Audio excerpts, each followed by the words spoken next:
On a remote Bavarian farmstead in the spring of 1922, a crime unfolded that would horrify an entire nation. An entire family and their maid were slaughtered, their bodies hidden in the barn and inside the farmhouse.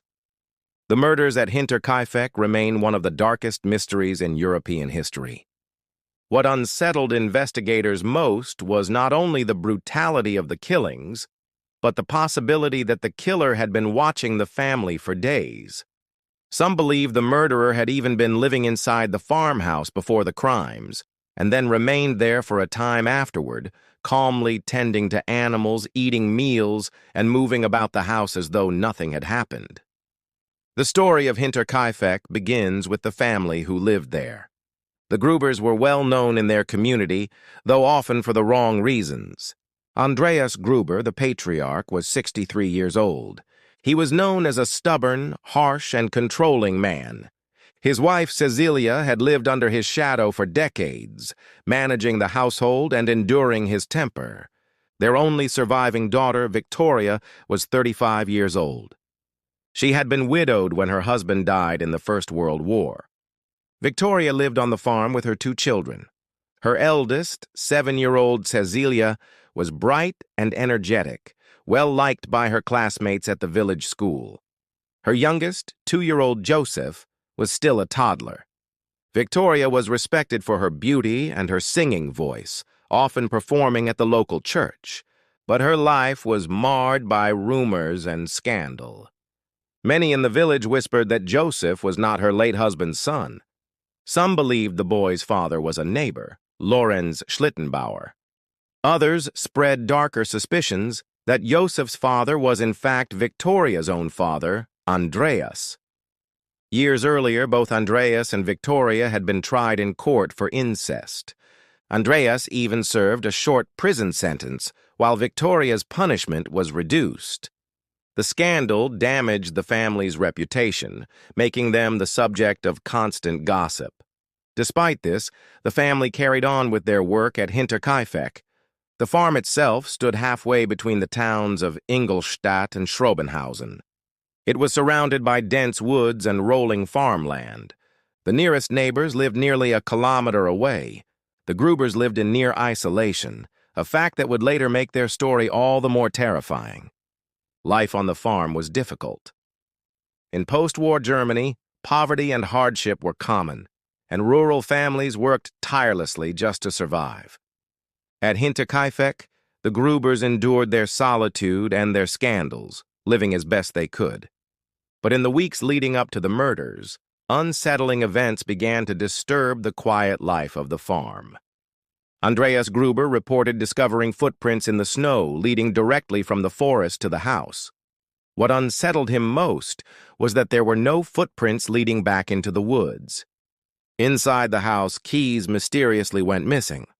One morning, a newspaper appeared in the home that no one in the family subscribed to. At night, strange sounds echoed through the attic. Andreas searched but found nothing. The maid, who had worked for the family for years, became increasingly frightened. She claimed the house was haunted and that she could no longer stay there. Shortly before the murders, she quit her job and left the farm. Her replacement, Maria Baumgartner, arrived on March 31, 1922. It was her first day at Hinterkaifeck. Tragically, it would also be her last. That evening, the killer struck. Investigators later pieced together the likely sequence of events. One by one, family members were lured into the barn. Andreas was attacked first, struck with a mattock, a tool similar to a pickaxe.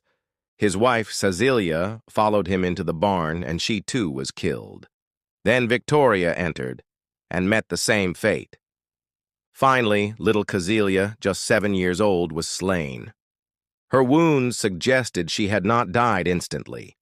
Clumps of her hair had been torn out, likely by her own hands, as she lay suffering in terror. Inside the farmhouse, the killer found Joseph in his crib and Maria in her bedroom. Both were murdered without mercy. By the end of the night, 6 people were dead.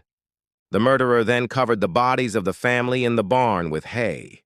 Maria's body was concealed with bedding, and Joseph's was hidden beneath his crib's blanket.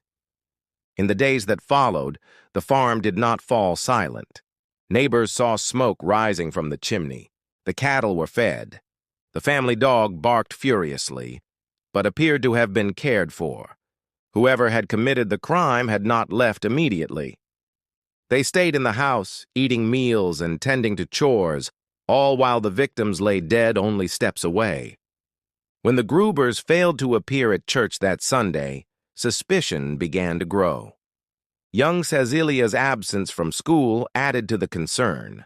Mail began to pile up at the post office. Finally, on April 4th, neighbors decided to investigate. When they entered the property, they uncovered a nightmare. In the barn, under piles of hay, they found the bodies of Andreas, his wife, Victoria, and young Cecilia. Inside the house, they discovered Maria and baby Joseph. The brutality of the crime shocked the community, but it was the atmosphere of the home that disturbed them most. It looked as though someone had been living there in the days after the murders. Police launched an extensive investigation, but from the beginning, mistakes plagued the case. Curious villagers had trampled through the farm before authorities secured the scene. Valuable evidence was contaminated or lost.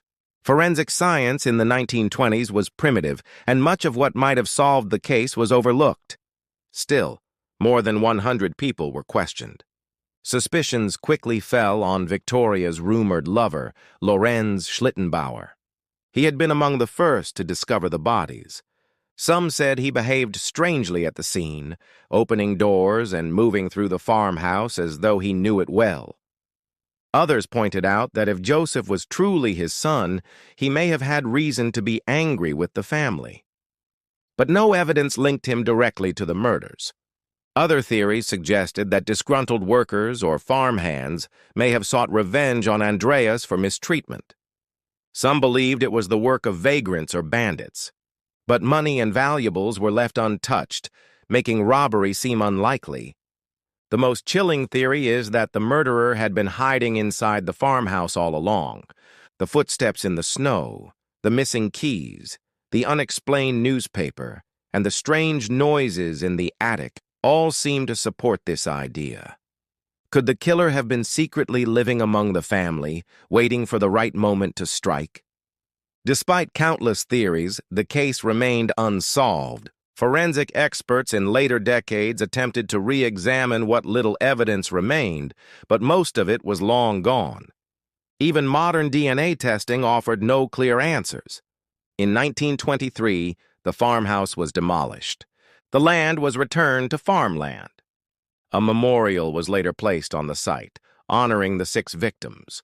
But the memory of what happened there has never faded. Nearly a century later, the Hinterkaifeck murders remain one of the most disturbing and enduring mysteries in history. A family destroyed, a community haunted, and a murderer who vanished without a trace.